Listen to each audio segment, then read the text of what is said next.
জি sir বলেন। আপনি কি এই গ্রামের বাসিন্দা? জি স্যার, জন্মসূত্রে আমি এই গ্রামের বাসিন্দা। আচ্ছা, রতন মোল্লার বাড়ি কোথায় বলতে পারবেন? রতন মোল্লা তো দুইজন স্যার, একটা সাদা একটা কালা, কোনটারে খুঁজতেছেন? সাদা কালা তো আমি বুঝতে পারছি না, ছবি দেয়নি। ওর পিতার নাম আক্কাস মোল্লা।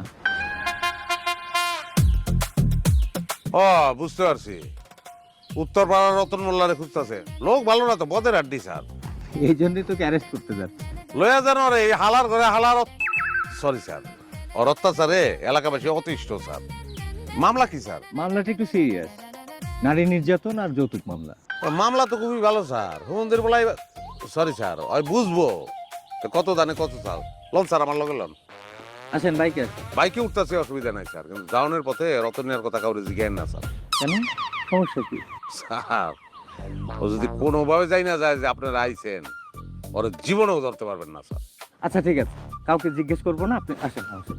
মেম্বার সহ এলাকার কিছু গণ্যমান্য লোককে খবর দেন স্যার। কেন, এলাকার গণ্যমান্যকে কেন খবর দিতে হবে? লাগবো স্যার, নাইলে ওরে পাইলেও ওরে কোনোভাবেই নিয়ে যেতে পারবেন না। বাবা, রতন মোল্লা এত পাওয়ারফুল নাকি? না পাওয়ারফুল না স্যার, কিন্তু চালাক, শিয়ালের মতন চালাক। ও আচ্ছা, তাই নাকি? আচ্ছা দেখি, চলেন সে কিভাবে আইনের চোখে ফাঁকি দেয়, আমি একটু দেখি। ঠিক আছে স্যার, এটা ভালো মনে করেন। আসেন।